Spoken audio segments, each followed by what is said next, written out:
Okay, Assalamualaikum warahmatullahi wabarakatuh. Salam sejahtera, semoga bahagia selalu hari ini dan hari-hari seterusnya. Okay, hari ini saya Nurul Syazwani binti Rosmawi dari Principal Asset Management Berhad ingin menerangkan mengenai wasiat. Okey, ini saya baca dari As-Salihin Trustee Berhad. Okey, ini As-Salihin Trustee Berhad. Makna wasiat.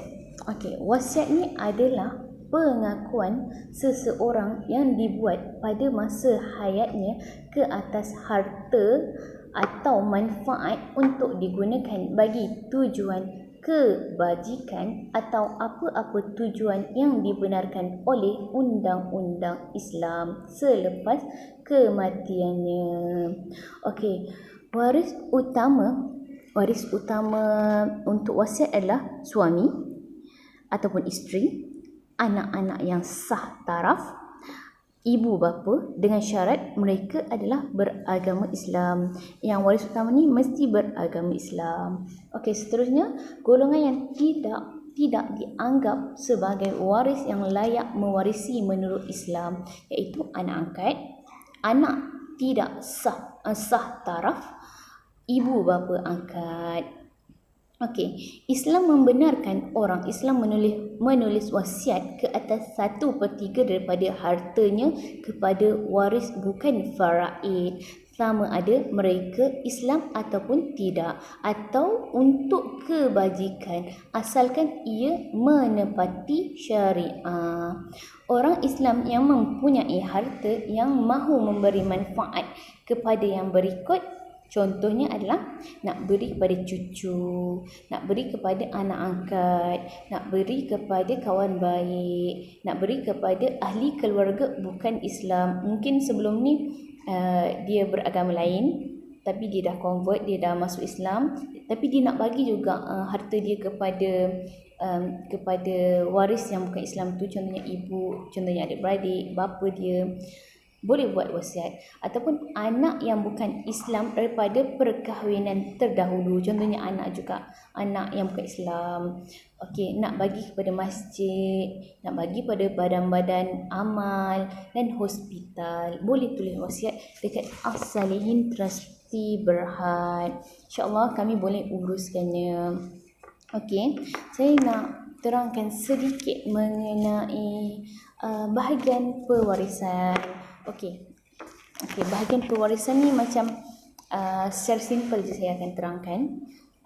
Yang kalau nak secara detail mungkin kita boleh jumpa nanti insya-Allah. Okey, kalau untuk suami, jika suami isteri dia meninggal dan isteri dia meninggalkan anak, dia akan mendapat 1/4.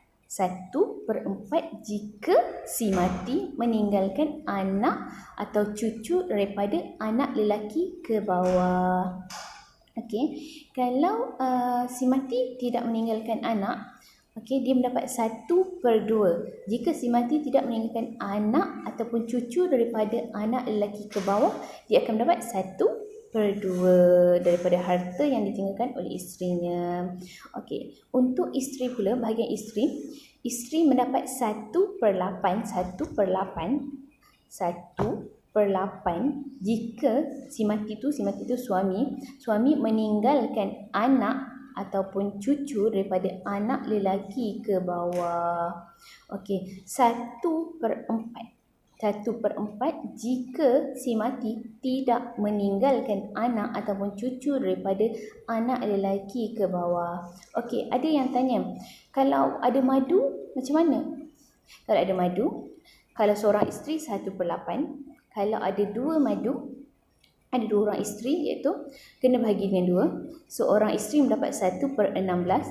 Kalau ada tiga isteri, seorang isteri mendapat 1/24 bahagian.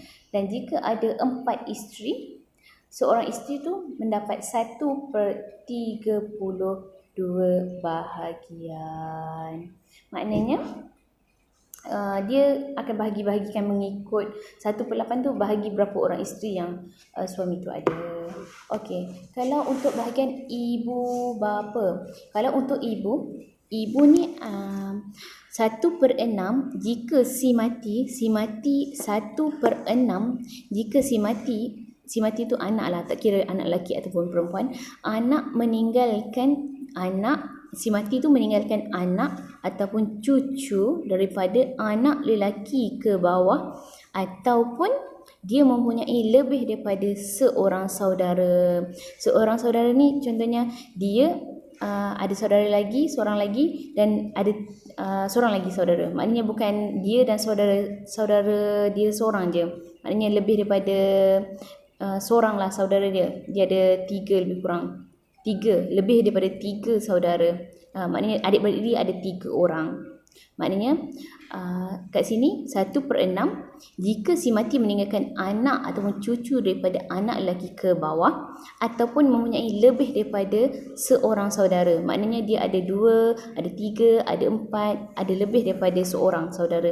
Okay, saya harap faham.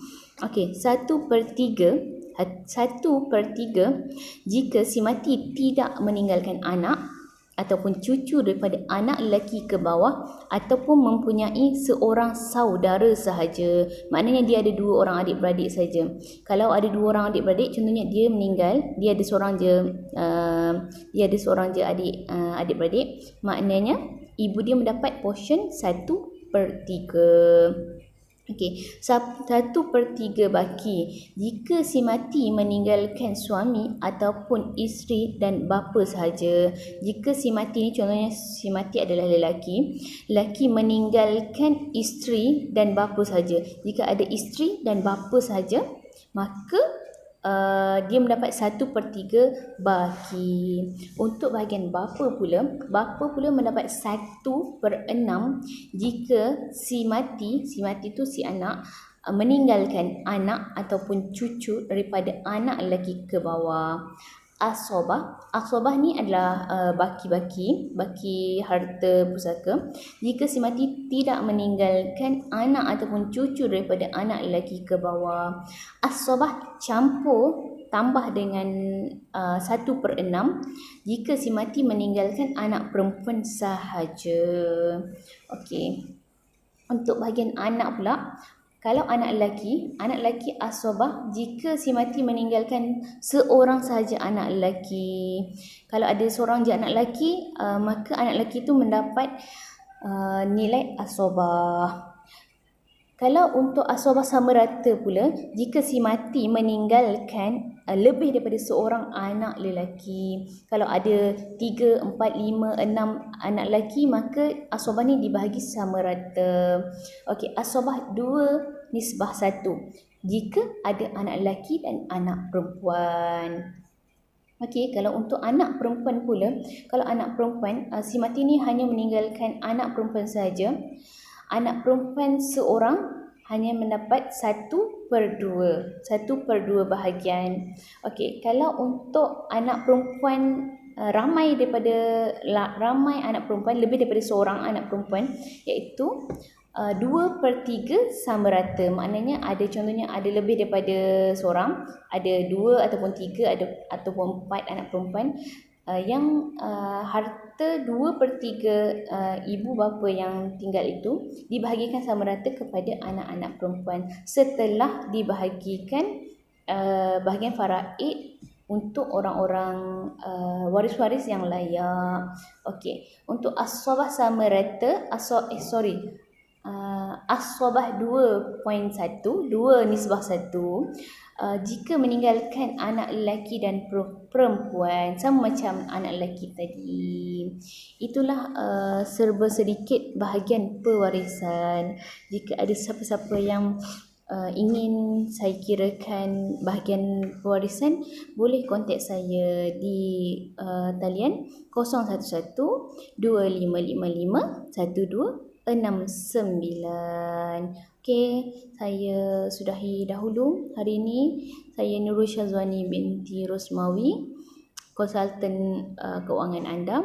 Boleh hubungi saya jika memerlukan. Okey, Assalamualaikum warahmatullahi wabarakatuh.